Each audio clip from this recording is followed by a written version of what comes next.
we have been talking about issues related to what the Bible talks about as demons and the ways in which perhaps the demonic world can impact on us. This gentleman has been waiting patiently to make a comment. Please do. Yes. My comment is about the topic that you are teaching us. There's this issue of Freemason. And this issue has been trending in all over the world. So, I don't know, personally, is this a demonic attack? Or it is someone suggesting to enter in those groups? Or someone is suggesting what? Someone wants to enter or to join that group. Okay. It's a demonic attack. I want to know that. That's a great question. And I'm glad you asked it that way, because I'm going to actually say something similar to a comment I've made at many points this week.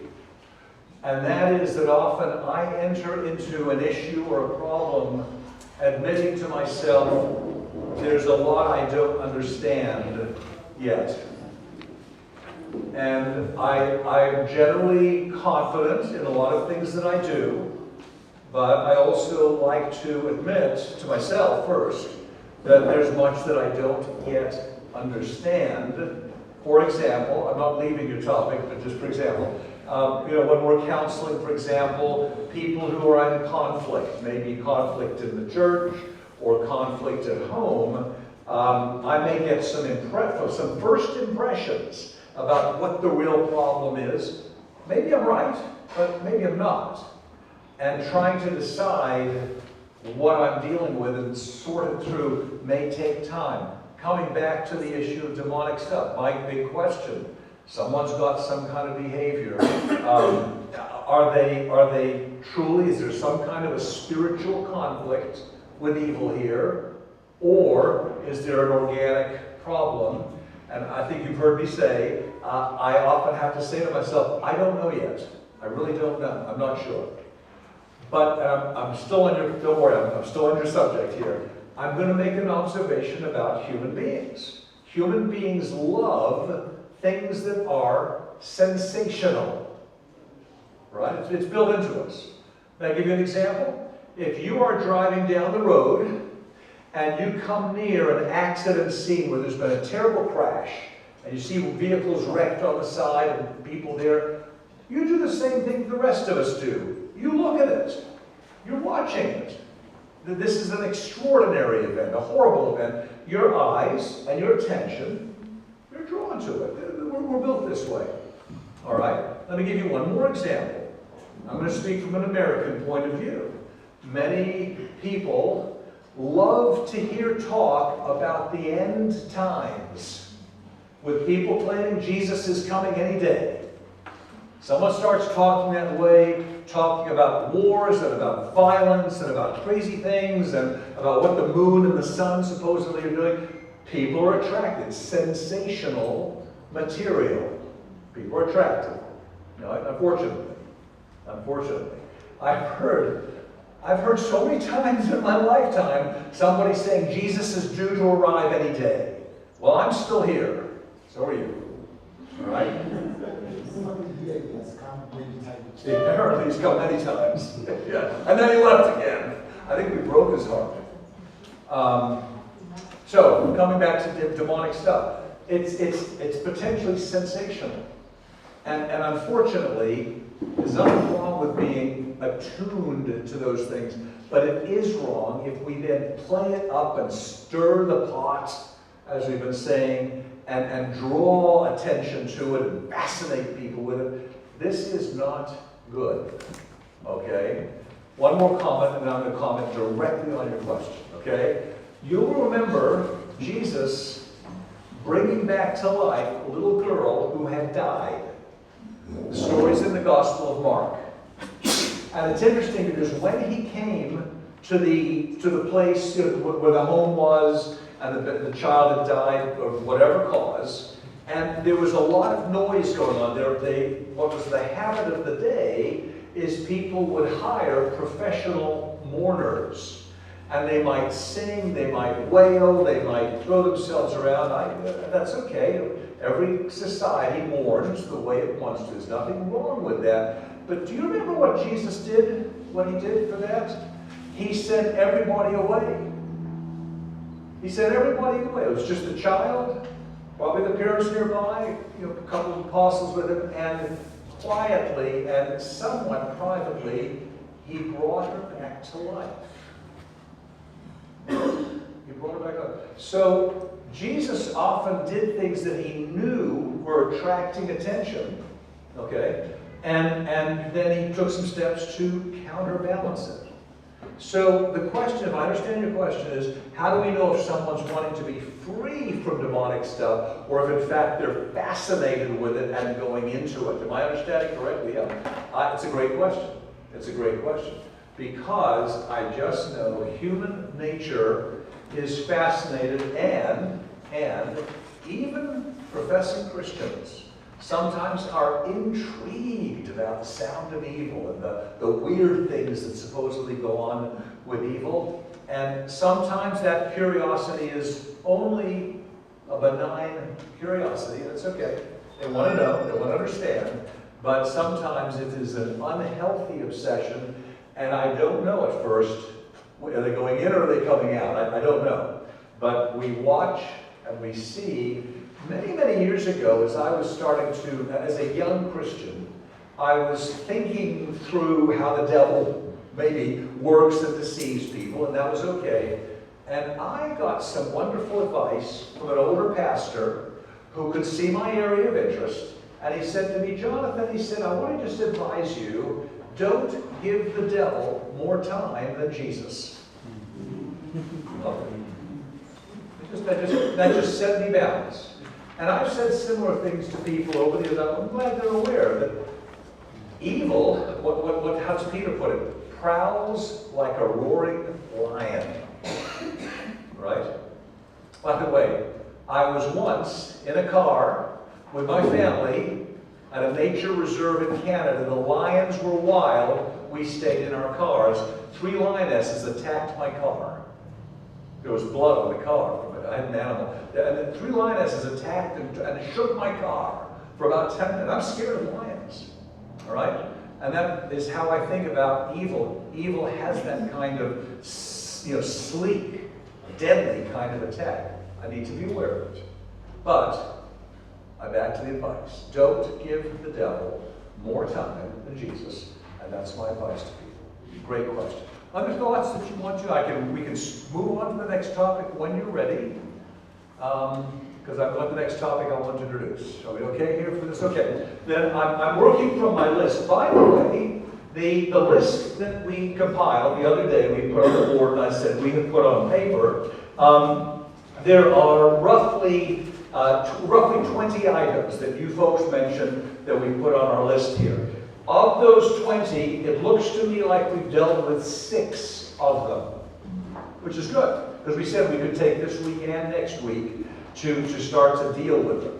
But the question is, to myself, what would be a good next kind of a discussion to come into? And I've got a cluster of related questions. I want to just mention a couple of them, because I'm wondering if this might be the good, healthy next discussion topic to take, because they're related. And they all have to do with family and sort of human relationship questions. Okay? Now, these are written down based on, of course, your wording. Guiding people through dating and courtship. Something you mentioned. Counseling marriages that are in conflict. Okay. The question of remarriage after divorce, and how these kind of dealing with in-laws. These are, oh my goodness, these are big topics, So, but they're all kind of related, because they all have to do with domestic things, and every one of us has a home and some configuration of a family. And as we all know, we don't need to convince anyone, we all know families are a wonderful dynamic place to see growth and development, and that means that that's a place where often conflict and difficulty arises. Some of the conflict that you have here in East Africa is just like what we have in America, and then there are some aspects that I think are probably very particularly cultural. I'm going to give you a comparison. In my life, because my family moved so much, okay, I never, and I mean never, have a problem with in-laws, okay? My mother's side of the family is in Europe. My father's side of the family is between Australia and China, okay? And I have almost no relatives even in North America, except for my own immediate family, and that's it. Now, Dr. Storelli's family has lived for multiple generations in western Pennsylvania in some towns fairly close to each other, and so she not only has in-laws and cousins and other connections she sees somewhat regularly, but because she's lived in the same area for so long, she has networks of friendships that are amazing. Amazing. So, some of the dynamics of her society are closer to yours and not so close to mine. However, I've been around enough now. I'm hearing a lot of stories, and the in-law problem. Shall we start with that? The in-law problem. How many of you live close enough to your in-laws that you see them somewhat regularly? How many of you living near in-laws? So keep your hand up for just 1 second. That's interesting. You're all over here. This must be the in-law section of the class. Okay. Nobody else raised hands over here. Okay. So has it been, please tell me, because this is your experience, not mine. Have there been good things coming out of that? Do you get along with your wife's, since you're all men, I'm asking this, do you get along with your wife's parents and relatives fairly well, or is it reasonably well? Much of the time it's a good experience. Okay, good. They support you and you support them. I'd love to hear that, because that's what we want to see happen. When problems come up, is there, and I'll ask this to the rest of the class if you don't see it often, when problems come up with your extended family, is it that somebody is meddling in your life and trying to tell you how to live? Is that, what kinds of problems come up? Because people mentioned this the other day, but what kinds of problems come up with family networks? What sort of problems? Please, let's have you use this, please. We live in the same plot. Same floor? No. We live in the same compound. It's the brothers. So he loves dogs. So he brings dogs, and he doesn't take care of the dogs. So the dogs come at my place, they mess my place, and then sometimes the dogs are fierce, and we need to go out, and they're still roaming around. So the conflict starts with the dogs. So when you tell them to take care of the dogs, they just ignore. So now you don't know how to go about it. And at times you are even forced to go and see the chief, because now the dogs are becoming a nuisance, and they don't want to treat the dogs, and it's their responsibility. So just small things like that. That's a big problem. That's something we are familiar with sometimes in our own culture too. I don't have an exact answer, but I have a thought and a principle that was helpful to me years ago that was shared by a leader who was training other people. And he was talking not so much about families at the time, but it applies to families, okay? And he said that often when we try to be Christian in our relationships at work or at home, what accidentally happens is we end up doing what you're doing. You have been forced, if you will, to carry somebody else's problem. Right? They make a mess. Who cleans up the mess? You. Exactly. My unchristian self is coming out here. But anyway, here's the principle. This man said, share the pain. Share the pain. I'll give you a positive application, then I'm going to come back to maybe some ideas cautiously. I was a department chair for many years, okay, where I had a number of faculty in my department, and I was responsible for the administration, management of the faculty. And by the way, I want to thank God. Every faculty member I worked with, I had a good relationship with. I'm very, very grateful for that. However, there was a small bit of friction because each year everyone had to put in a report. That was the responsibility each person had, okay? And sometimes people would not get their report in. But I had to get a report into the vice president once a year, and I could not do that until I had everybody else's report. And some of my colleagues simply delayed, and this put me in a very difficult position. And I had to think carefully, how can I share the pain? And I created a policy. Here was the policy. Okay? My policy was, and I let people, I gave them a lot of time. I said, here's the deadline to get your report to me. If you get your report to me on time, we have department monies that you can use for your research and projects, and we'll share those monies with you. If you don't get me your report on time, don't go asking for money until next year. And then next year I want your report on time. Guess what? I suddenly got every report on time because I shared the pain. I don't know, but I wonder if that might give you ideas in which you are left carrying a mess. Are you able to collect that mess and dump it on his porch? You sure? Well, and here's why I know. It's not. But listen to me. Listen. He's dumped it on yours. Yeah. So if he's dumped it on yours, it must be okay to do that. I have a friend. Okay, this is true. Neighbor's dog left his mess on his lawn, so he got a little box.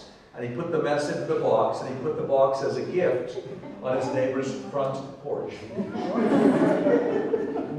It just happened once, and the message was there. So I'm not telling you what to do. But I'm wondering if the idea of somehow sharing the pain.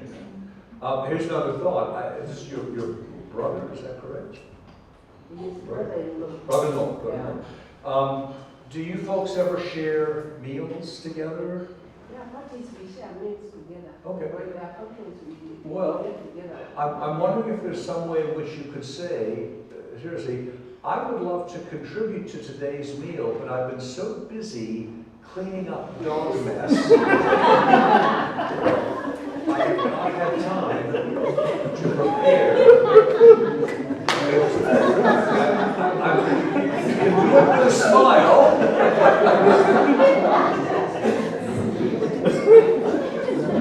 That's the best I can do. I'm really quite serious. Thankfully, many people are very thoughtful towards others. Sometimes they're not. Anyway, that's a problem. What a problem is that? Could we send the microphone down here? Could you send the microphone down to the? Okay, go ahead. You asked us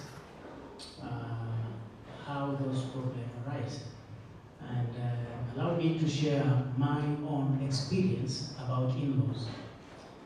At home, we were raised in a family, Christian family, very good background. My late father was a very good preacher, known by everybody, well respected. Our home was perceived by the outside world like an Eden. But when we started growing up to an extent of starting marrying, we are 7 brothers and 2 sisters. The first brother, the firstborn, got married and stayed with the wife in the same house, Okay. and brought Okay. And remember, this is a big family, everybody's there. Yep. And my brother was like an angel in the family. But after he married, problems started. Every time, conflict between sister-in-law and my mother. Conflicts and conflicts after conflicts after conflicts. My brother took his wife and relocated to another village. And peace prevailed. My second brother did the same. The same cycle repeated itself. And this time, it was worse. My brother took the wife, relocated. Peace prevailed. I am the fourth one in the side of male children. I did the same. And my area, the way I married was not the best. God took me afar. I did not marry in the accepted way or straight way. Okay. It was due to issues, of the youth, and engagements, and then somehow she got pregnant. I'm sharing my own personal experience without sharing, because that is where God took me from. Yes. And after that, of course, after learning she got pregnant, I took her home. But I was very young, and I didn't have anything. So I stayed with my wife at home. But I'm telling you, this time round, it got worse. And I relocated. My brother here knows we come from the same area. That even right now, I stay a village that is about 21 kilometers from home. There we go. And when we went there, this same wife that was perceived to be so bad at home and so many things, when we relocated, what a wife God has given me. Yeah. And we started getting children. And now, because I learned my lesson, I have 3 male children and one daughter. Now I start to teach my children from my ordeal. I tell you this, I could be right or wrong, but I use a scripture. I say to my children, the Bible says, a man shall leave his father. Just about to cite that. So I say, it is not the woman to leave the father and mother. Here it was particular. So I am the one to man my family. When I'm living with my wife at my father's place or home, the king of that homestead is my father. And he has his own principles of manning his kingdom. And I'm a man just like my father. But I have my own principles of how I want my family to be. So 2 kings can never rule in one kingdom. So I tell my children, this is my homestead. Whoever feels he is ready to marry, no one is going to build his home, his house here at my compound. Go somewhere, build your house, marry your wife, stay with her there. You will be able to manage your kingdom. So long as you are at my place, you will never become a man to your wife. Because I will be the one to tell you and your wife how to live. Because this is my kingdom. So in that, you will never become a man. Your wife will not get to know your leadership style. Because I will be the one. So when the wife does such a thing, it could not be much of a problem to the man. Because they are married, they love with one another. But to me and my wife, perhaps that is not the way I would want things to be. So I tell my children, it is not that my parents were bad at all. No. everyone has his or her own way of doing things. So when we live together, even twins, identical twins, each and every one has his own way of thinking and doing things and managing their children. So even if we are identical twins, he gets married, I'm married, and we are staying together, I'm telling you the truth. Conflicts will arise. Yep. So unless each and every individual, it's not a matter, it doesn't mean when you are detached from, when you live aside from your family, it doesn't mean you don't care about them, no. In fact, right now, when all my brothers, everyone is living somewhere else with a wife, but about our parents, every time we are there, but this time, we are all angels back again. Because my wife and I and my children, we often visit them. And when we go there, oh, my children have come, I missed you. But before things start to get worse, Well, can I take what you're saying and can I make links to two things we've done earlier in the week? Link number one, that you not only have, as you rightly said, the rule of the king, but remember, every kingdom has its queen. And there is the rule of the queen as well. And he may be setting, just as you said, all of these, this is going to be our standards and our ways of doing things. She's bringing in her standards and ways of doing, and together they're making a unique mixture that is, and even in the case of twins, may be quite different. That's a lovely, lovely linkage. And you know, once in a while, maybe two kingdoms happen to be easily able to work together, but the principle you cited is right in Genesis. That's exactly right. Let me make a second link. When this new kingdom and queendom starts to create its ways of doing things, it puts in boundaries. This is what we were talking about yesterday, right? Boundaries sometimes are boundaries of distance, and a little bit of healthy distance, whether it's a little bit or a lot of it, these are good things. So that the new emerging kingdom and queendom can really have breathing room to grow. Because sometimes the older king or queen feel they should set all the standards for the younger pair. That's a problem, all right? Sometimes the younger pair wants to challenge everything they see. We want space. We need boundaries. We need some distance and breathing room. Absolutely, absolutely so. I'll just make an observation. I have 4 children. They're in their 30s and early 40s, and all 4 are married. And each married couple has 1 or 2 children. And I've just been learning and watching them over the years. All right, and it's really neat. I like to be able to see my children sometimes do things where I think, hey, I taught them that. That's kind of cool, you know, that they picked up my patterns.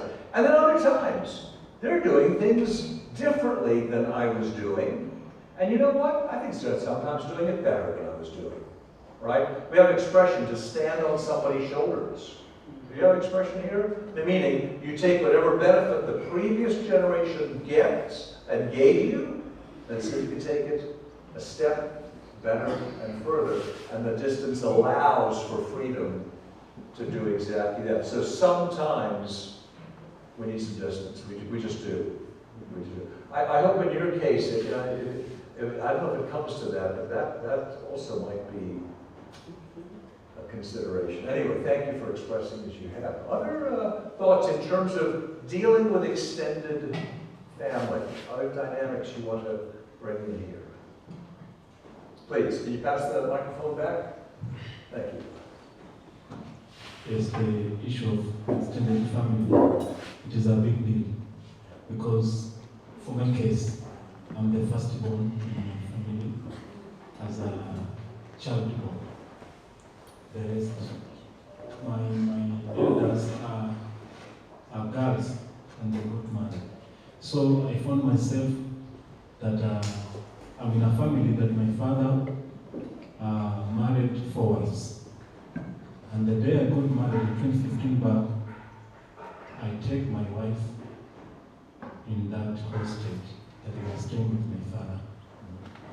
And I planned something for myself, and I didn't tell my spouse. After married, I got a job, and my wife was not yet get children by that time. So when I was in the job area in Mombasa, I leave her, my wife, for a duration of time. And I was kept for my secret that I want to make my wife to known to each other in that family. So I leave her for 5 years. And at these 5 years, my wife suffered a lot because my father had 4 wives. So the in-laws, mother-in-laws, for her, there are 4. So to treat them, it was a big deal. My mother is there, my great-mom is there, the least wife of my father is there, my sisters are there, and my brothers are there. So my wife had a tough time, and he really suffered. She really suffered because she was passing some hardship because my mom, she gave her direction. The other mom gave her direction. The other mom. Wow. It was a big challenge. All right. But in myself, it was my secret. I didn't tell her that I will leave her for those years because I was wanting to know from him if he will endure the family issues. All right. So after that, after the duration of the years that I've kept my secret, I took her away. I was going to say, that's the way you go.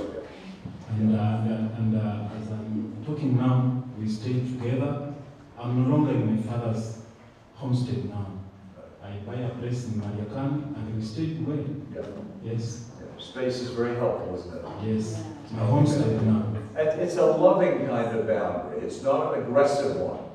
And it minimizes fighting. It really does. Can I bring up, we haven't touched on this yet, but someone mentioned this the other day, the issues of marriages without a marriage certificate. Now, I want to ask you something, because I think I have this correct. But a person could have a tribal marriage. There would be no marriage certificate.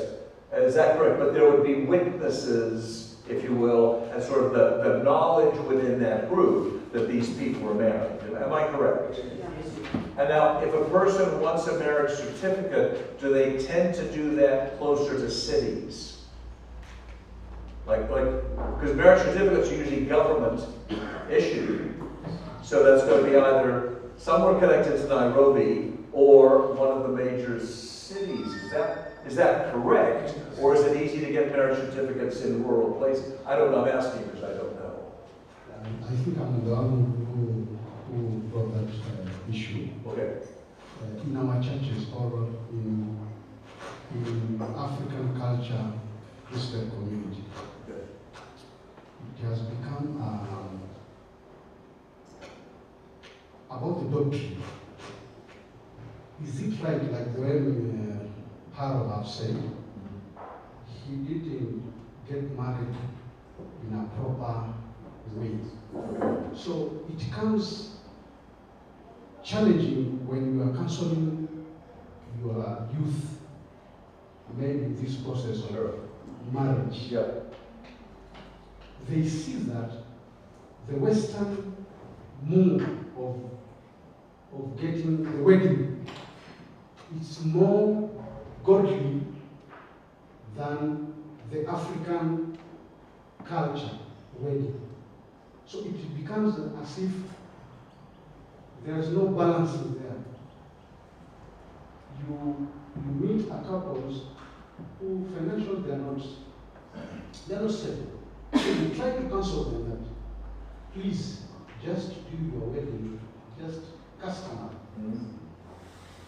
It will bring a lot of problems. Mm-hmm. Maybe the community, the family, they want the church, they want. they are not ready to accept that the simple wedding it's good. Here's a ask you a question on that, because I hear you loud and clear. Guess what? Bad news. That's happening in America too. That's not a Kenyan problem. That's a bigger world problem. Because here's what I want to ask is, well, first off, an observation. The Bible never gets specific as to what constitutes a real wedding, right? Now, you can draw some inferences. What the Bible talks about is becoming one flesh. Now, I think that's a big term. That certainly includes the intimate sexual relationship, but I want to suggest it includes their finances. It includes their experiences. It includes the fact that they live, ideally, right together, so that their life is built integrally with someone else. And therefore, if there are children, usually there is something wholesome about the environment. Okay. Now, here's what's interesting about the West. Well, actually, two interesting things. In the ancient world, in the ancient Near East, which is where the Near East and Middle East is where Israel and related cultures come from, 4,000 years ago, some marriages were officiated by contracts. Archaeologists have found the contracts. You know, so-and-so marries so-and-so. There's good news and there's bad news in these contracts. First, the good news is what's something you're reaching for. Doing something that has a definite commitment, public statement and private statement, a joining of two people in all that makes us people, and public saying, we are together. There's the good news, okay? There's something holistic about it, which is sort of what you're wanting. You're wanting a holistic view of marriage. Here's the bad news then and the bad news now. A number of these contracts from 3 to 4,000 years ago also have a stipulation in them. Listen carefully to the stipulation. It shows up in multiple ancient contracts. If the wife fails to provide a male heir to the husband, she will give one of her maidservants for him to sleep with. If they have a baby, the baby becomes the legal baby of the married couple. Notice, first it blames the wife, and secondly, it brings in a complication, and now he's sleeping with one of her servants. That's not good. Problem today, and now I'm talking about America anywhere, this is not just America, but it's anywhere, is people can be legally married, but behaving as if they are not. All right? And I'm going to be very specific, because this is subtle, all right? But there are couples who are married and maybe even have children, where either the man is cruel to his wife, neglectful of his wife, manipulative and insulting towards his wife, or where the man or the woman has decided somewhere along the line, I don't want to sleep in the same bed with you. I want nothing to do with you physically. That's coming up with some frequency. And that's a problem too, because on the one hand, they have a legal contract. It's official, it's proper, and I'm in favor of those things. I'm in favor, I want you to know, I'm in favor of that. But I'm just saying, even that is not a guarantee of a healthy marriage. And I have dealt with large numbers of situations over my years where the husband or the wife is doing something that is destroying the relationship and quite possibly hurting the children as well, younger and older, it's hurting. So I think that the advantage of a public wedding and an official statement, preferably with the government, is a good thing, because you only get there if you are promising some kind of long-term commitment. Promise. Doesn't guarantee that you fulfill the promise. I know that. But it also at least is a statement to the community, I want you all to know, I'm committed to this man, this woman. So here's the thought. I'm just putting out ideas, because this is your culture, not mine. But I'm wondering if there has been a tribal or relatively private arrangement of some kind. Maybe one of the ways to go is what you said, encourage people to have an official ceremony. I'm in favor of that. Okay. Secondly, if for some reason you cannot do that, let the church recognize publicly, the elders of the church say, we recognize this man, this woman, they're married. They're married. All right? And if there can't be or won't be paperwork, we are the paperwork. We're the collective memory. They have made a commitment to each other, and we're going to treat them as marriage, and everybody else ought to recognize these people are married. And I think I prefer the first method. And maybe the two need to go together, but at least let the church. I met a couple of years ago. They were young, they were about 20. And when I first met them, they said, we're married. I said, that's great. And about a week or two later, they had a little argument. And the man said, I divorced my wife. I said, really? How did that happen? He goes, well, I told her I'm divorced. And they're kind of weird. I said, okay, now next week they got together again. He said, we're married again. And I thought, this is chaos. This is chaos. That's not helpful, right? Because the issue ultimately is whether you do it officially or unofficially, are you working, not simply promising a commitment, and that is important, but are you doing things that show that your word is valuable, right? Are you carrying through your commitment? I know this is not a perfect answer, but those are a couple of thoughts that come with it. I've questioned this. I've wondered about this. I think America is moving almost to become more like your society. I get the problems because, as I said, there are many people I know who are officially married, but it is a dry, empty, and cold home that they are creating, unfortunately. Unfortunately. Thoughts? Go ahead, microphone. I come from a family, I can call it, it is like an umbrella, Okay. whereby a family, if there is an issue, the husband and the wife, they tackle it. They tackle it. They Tackle it. Yeah. Okay. So, if it goes beyond, it goes to the brothers and their families. They talk about it. Again, if it goes beyond, it goes now to the father and the uncles. Okay. And if it is beyond, it is like, it goes like that. So you find that people meet every now and then to speak of family issues. And we tend to look for problems. If there's a problem, at least we look for a way to handle it. And if the man is the one who has a problem, there is a kind of discipline that he is going to get. He is not given a discipline by the brothers or by the cousins, but he is disciplined by uncles and the father. So you find that when somebody knows that there's a problem, he comes first to apologize. I know I did something wrong, but please, it was like this. So now the problem is solved. There are some problems. I'm in Nairobi, and my brothers and my cousins and all, they are at home. But when they are going to sit and talk about it, I must be involved, even in talking when I'm in Nairobi.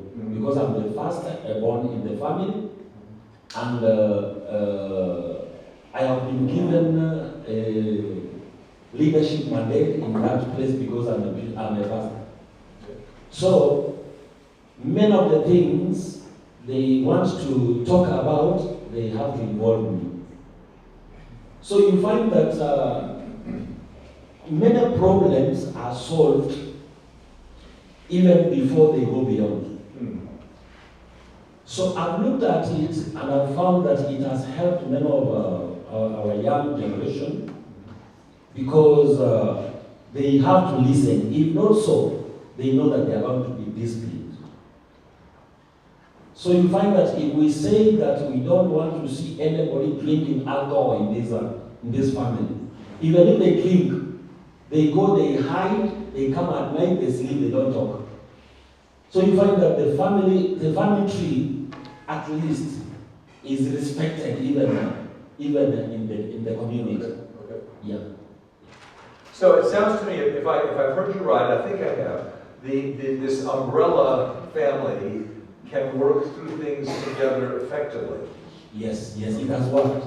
Now, let me ask, which is great. That's to me is an ideal, maybe, because it's positive. Do people ever feel that they are being, I don't know, manipulated or controlled rather than owning responsibility? So because many of them, we were born and found that system working, Okay. it is in the blood. Okay. So you find that it is not manipulating, but it is kind of talking. Okay. You are not forced to do anything, but you are advised. Fair enough. Yeah, okay. Then that's so people are still cautious even when they're giving advice. They Yes. know that they have to do so with Yes. this. I appreciate that. Yes. Thank you. That's a very positive example. I wish I heard more positive examples like that. Thank you. Others who want to contribute? Was that hand up here? Okay. Okay. I'll let you go, and then they'll come forward here after you. Okay.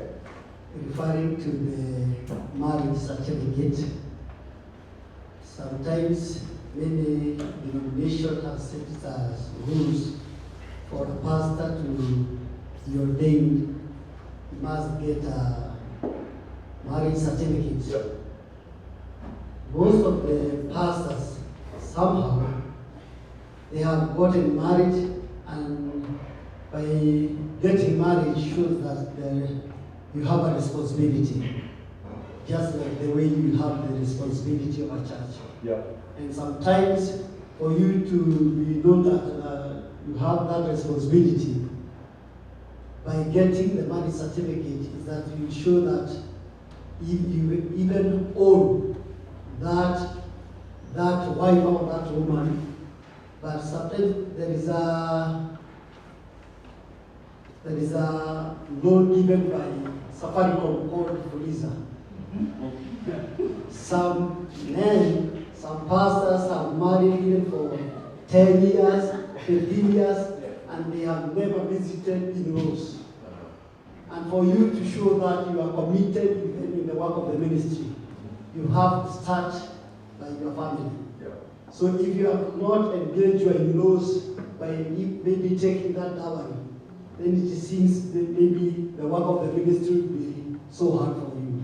That's right. So to me, I see, even if you didn't get married when you were young, you didn't do that wedding.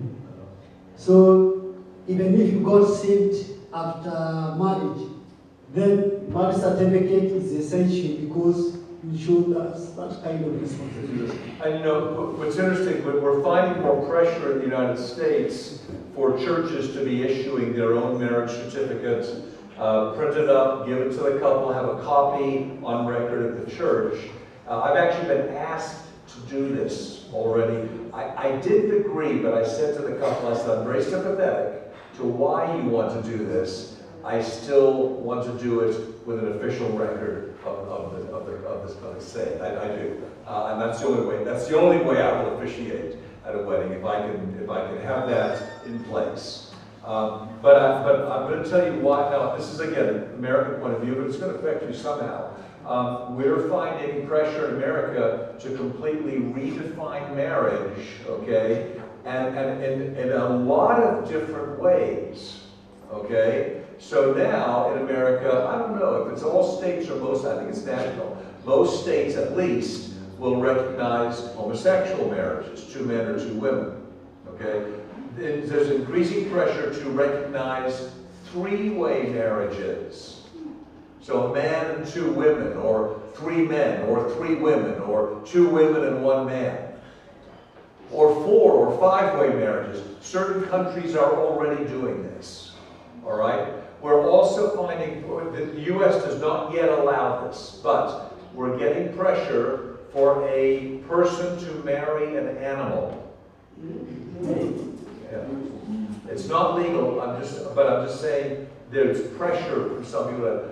The latest pressure is for a human being to marry a robot. Now that we have artificial intelligence robots. So people are pressing, can I marry my robot? So we're not there yet, I'm just telling you, but there's arguments out there for it. So where does all this leave people who are getting married? Some are saying, if marriage is being defined in so many different ways at the same time, why should I worry about a state official marriage? Okay, I get that. I get that. I still prefer a state official marriage. Nothing's perfect in this world. Nothing is perfect. Never will be. Okay? But what we want to do is try and do the right thing ourselves. Whatever that right thing looks like, we want to try and do the right thing ourselves. But I'm also very sympathetic to the fact that societies are testing boundaries and testing ways that are familiar. So, listen, we will never fully control anyone or anything. We just won't. Please. I wanted to say, and I don't know how the legal system is here, but in the United States, oftentimes, even if both the man and the wife work, generally the male earns more money and the female is the one most likely to take off to raise children. Yep.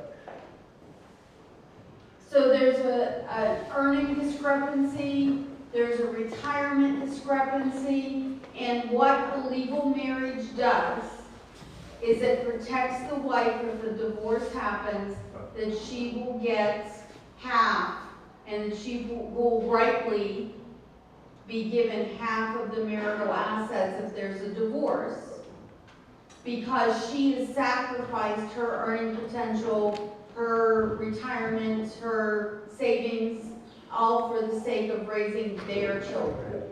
And so that may be very different here, but in the United States there's a protective factor there. Now, if the husband were to earn less or to stay home with the children or be a house husband, then that would be protective of him as well. And so it ensures that equality within the marriage. It's protection. Absolutely, thank you. It's very much is protection. It's a guarantee of nothing, but it's a step towards protection of both parties. Which is what a public promise is, right? The more public and collective it becomes, the more likely it is to be respected. Nothing's a guarantee, but more likely to be respected. And also more likely that someone says, I've gone to the trouble of promising things. And hopefully my spouse, my husband or my wife, is going to make those same intentional commitments. And people's lives are at stake. And children come into existence because of it. Thank you. Unrelated topics. We're still sort of on the domestic. Can we talk a little bit about dating and courtship? A couple people raised that. This is a tough topic. It really is. As I like to say, because I end up talking with a lot of young adults, people in their late teens and early 20s, who are single. Obviously, they have an interest in somebody else. Many relationships on the campus, the college campus I work on, lots of relationships, many marriages come out of the college campus. I'm doing 2 weddings this summer. One of them comes out of the campus, the other does not. But 2 weddings this summer of young adults. They're about 22 years old, and they want to commit their lives together. So, but the question is a tough one, right?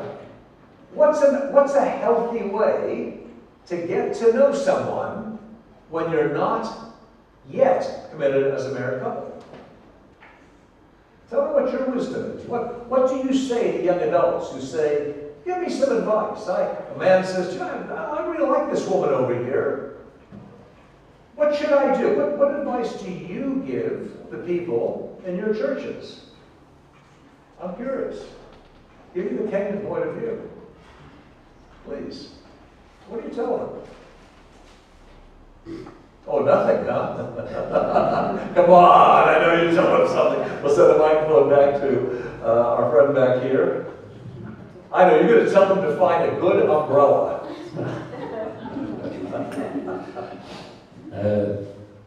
In the generation where we are right now, many things are deceptive. You find that if it is a lady, a young lady, she has many men, or a young man has many ladies, and you know, choosing one becomes a problem. So because one has a certain character that he likes, and when he goes to the other one, she has a character which the other one does not have. So most of the time, it is so difficult for these young men to go for themselves. They need guidance, but if you say no to this one, he'll tell you, no, it is my choice. But with the time, as you talk to him or to her, you bring them together. First and foremost, you stand maybe with this young man and talk to him and tell him the responsibility as a man, what he's supposed to do. When he sees some characters, he doesn't run away. He doesn't divorce because of some things that the woman says, because women can speak anything. So they can speak something. Men, by the way. They can speak something that they don't, that to them they don't mean it. But if you go as far as taking them serious, you may fail somewhere. So you tell them how women are. Now, when you come to the lady, you speak, you talk to her. And first and foremost, you must know the family background. Agree. Because this lady, they have come from a singlehood family background. So there are some things that you will teach her until she understands the things that she has never heard from a man. So, and now she's born again, she's in the church. You will talk to her and know if she's serious, she wants to get married to this guy. So from there, you guide her as you have guided the man. Then now you bring them together. Now you start talking to them in corporate until they reach a point when they understand what marriage is. But if not so, they get married for 1 month or for 3 weeks, they are divorced. And it becomes a bad example in the church. So we need to have time to these people, to these young people. Yeah. Can I make 2 comments? I like what you're saying. I'm going to use the word I use with a lot of my students and young adults. I say to them, listen, I say, you don't marry a person. You marry your image of a person, what you think that person is like. Okay? By the way, the same for them here. Here's what that person looks like. This is what the person really is like. You want to bring these two as close together as possible. Because if you don't bring them close together, you're probably in for some scary surprises down the road. I like what you said about you've got to get familiar with the family background. You've got to get, when I say you, I'm talking about the young man, the young woman. Take time. I say to my students, I do it this way to be funny. I say, I'm going to teach you a law. It's the Jonathan Watt 2-year rule. I smile when I say that. In other words, I say, You need enough experiences with that person, not only on campus, but you need to see how they behave around their family, around their friends, around their neighborhood, all right? You need to see them in a variety of circumstances to get to know what they behave like and what they really think about things. You want to bring what your image of the person is as close as possible to the reality, and it takes time. And then they say to me, this is fair, they say, well, why is it 2 years? Why not 1 year? I said, look, I don't care about the number, but if you rush something, you probably are going to miss some details. And I say, here's the good news, bad news. Here's the good news. I know many really good marriages, all right? I've done a lot of weddings where just good things are happening. Even when they faced heartbreak together, they found their way through it. I can tell you lots of good stories. But I will tell you also there's another kind of story that emerges in a number of marriages. I have appreciated that. I didn't see these details, that I couldn't see them, they were too hidden, where the young man or the young woman had issues and problems that were very, very deeply hidden and buried. And they come out primarily when you're in the same room, literally the same four walls of a house, again and again and again and again and again, day in and day out. Right? You know, you see me and I see you for just a matter of hours this week. All right? You all look like a bunch of normal people to me. All right? I think I look normal. I hope I look normal to you. All right? But how do I really behave at home? You don't know. You hope there's a consistency. I say so to you. But maybe, you know, people have lots of different issues, relational issues, addiction issues. There's lots of, to be human is to have problems, right? And some problems are small. We never get beyond all of our problems. But the question is whether they're problems that are getting bigger and bigger, or problems that we're finding a way to negotiate and handle. And so I say to people, just be aware, human relationships, they're wonderful, they're precious. That's why we like each other, right? But they also become cradles of profound issues. I can tell you story after story after story where the man or the woman started to behave in ways that seemed like another human being somehow stepped in. And the other spouse is saying, where did this come from? I didn't see this before.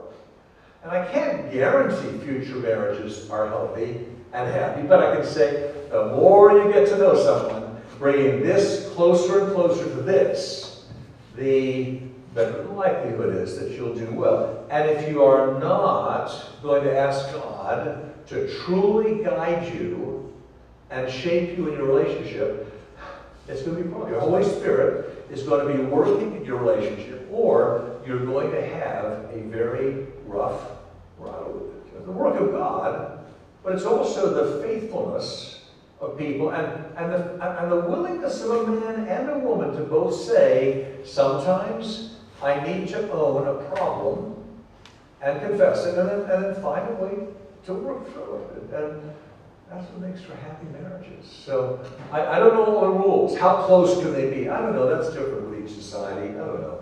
But I know the basic need for integrity in relationships. And we do. I like what you said, guide people before, during, and after.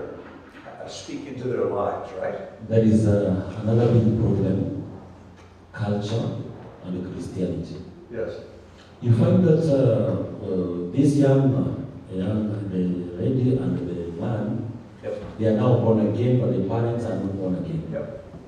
And you find that this man wants to marry a lady from a different culture. So, in the cultures, we have the way they pay dowry and other things, for example. So, there are some things that you from this culture, they tell you to do. And you do them culturally, not in a Christian way. Like, for example, I took a young man to go to negotiate for Darwin, and in a place called Cumberland. So they started telling us what we are supposed to give. I told them, this one, we don't do it in our culture. But now we have another culture that is a Christian culture. So the way your culture is doing and the way our culture is doing, when we bring them together, they are going knock heads, yes, as we put it. yes. So can we introduce these other culture, that is Christian culture? So they asked me how it is done. Because from them, there are things that they tell us, and we tell them that even us, we are going to do these things. You have to do, this lady must do it, as our son is doing it in your culture. So let us put them aside. And now, let us allow them to come into a Christian. What's the Christian way?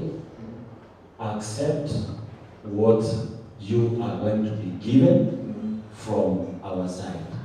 If it is an envelope, just accept it and pray for our children so that they can start a family. You know, it's interesting, what I'm hearing from you is interesting because you are speaking in a marriage context, something that the Apostle Paul articulates in 1 Corinthians in a larger cultural context. You know his phrase, I become all things to all people, right?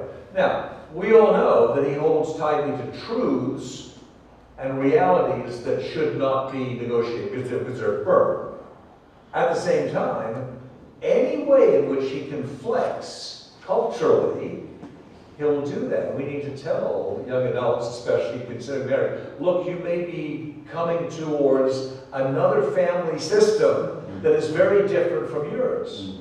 Can we somehow negotiate some common space? Maybe both need to be giving a little bit. He does and she does. They both, right? By the way, there's lots of areas in even between two people in one culture, there's enough differences in personalities. Both are going to have to learn a degree of flexibility and graciousness. And if they don't, they'll be knocking heads the rest of their lives. Anyway, it's practical life, right? Some people are very, very gracious. They'll do the best to reach out. Other people are just stubborn. I don't want to be that way. But cross-cultural marriage, that's a big challenge, isn't it? It is a big, big challenge. Absolutely. By the way, it's interesting. A number of the weddings I have done have been cross-cultural and cross-ethnic. So a Korean marrying a Japanese, an African American marrying a white American, right? A South American marrying a North American. I've done a lot of these kinds of marriages. An African marrying an American. I've done quite a number of cross-cultural marriages. In principle, nothing wrong with it, but there is a practical challenge. But then every marriage, every relationship has a degree of challenge to it. No, I appreciate the way you've spoken into it. On related topics, anyone else want to bring in? We're talking the larger picture of homes, extended marriages, extended families, excuse me, certificates and official things like that. Other areas that have been challenging for you that you'd like to bring in this relationship? Any comment, question? I don't know where the microphones are. Okay, we put anyone forward here. Go ahead and give that to him, and I will pick this up as well.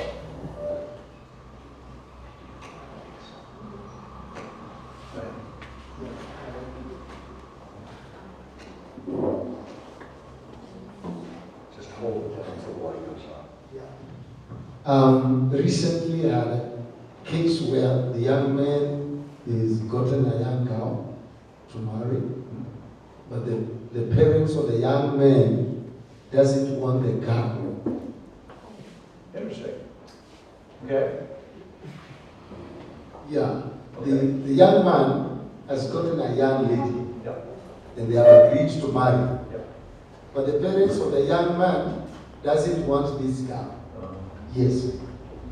So how do we go about that? What's my principle? When I have a question, I always ask questions, right? Yes, yes. Yeah. Why do the parents not want that? What's the reason? They were saying that the background of the young cow has got, a weird background. Okay. Yes. And now the young man has got no problem with the girl. Yes. So really, it has nothing to do with the immediate things, but the background and the perceived cultural differences. Actually, they are from the same culture. Oh, same culture. That's interesting. But it's perceived family problem differences.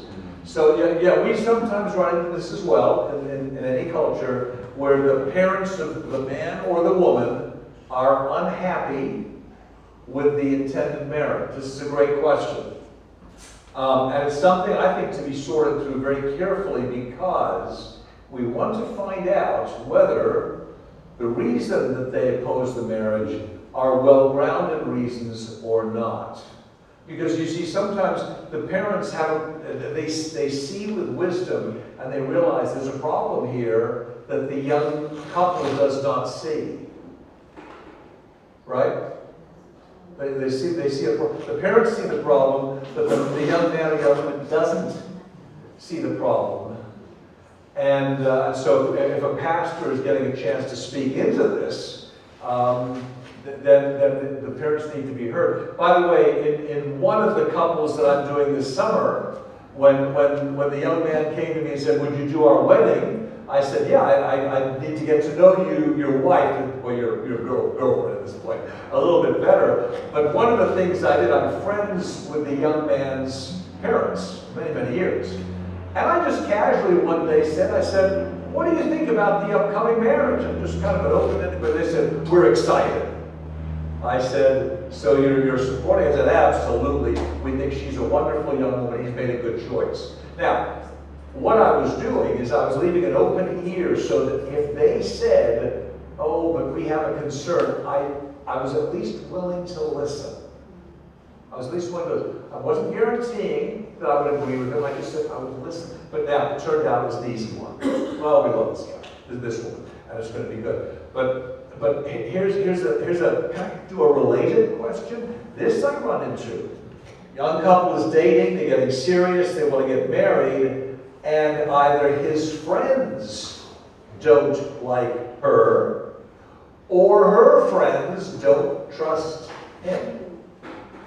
Now, I don't know who's right, but I do say to each of the couple, at least listen to what your friends are saying. At least listen. Maybe they're right, maybe they're wrong. Maybe there's a little bit of both.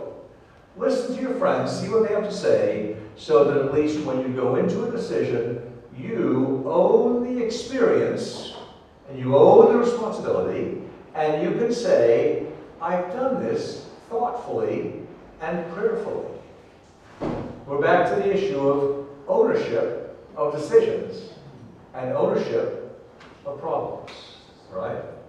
That's a fair thing. This is good. In other words, our goal is to help other people, but it's not to run each other's lives. It's to help. It's to share wisdom. It's to share support. And sometimes even, we give support when we have some concerns, but we support people anyway. If we've had a chance to say what we need to say, it's good to listen. And we'll see what happens, right? We'll see what happens. Oh my goodness. You know, when I teach the Bible to young adults, this is in America, okay? We talk about polygamy in the Bible for obvious reasons, especially in the Old Testament. Polygamy is all over. And when we talk polygamy, I like to say to them, so folks, what do you think about marrying multiple wives? And the guys' eyes are like, interesting, all right?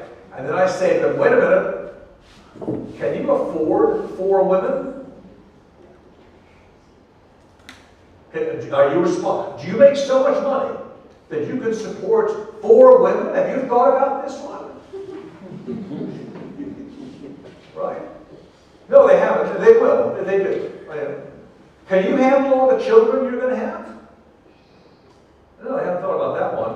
Can you handle what happens, and just read the Bible, you can read about in Jacob's life, what happens when people have disagreements in your family? Right?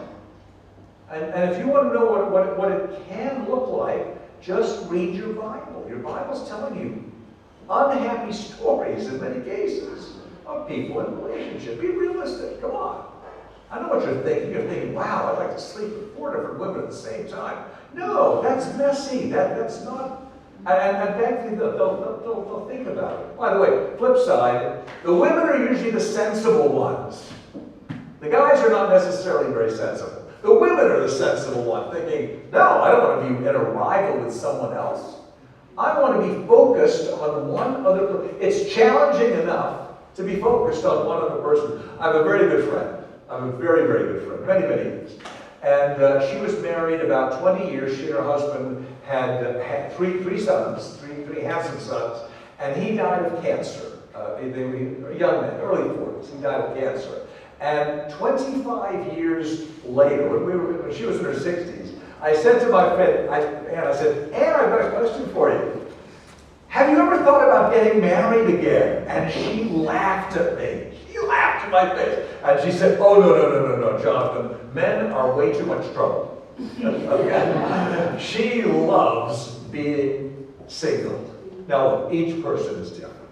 And I love the fact that she had that freedom to say, I've dealt with challenges.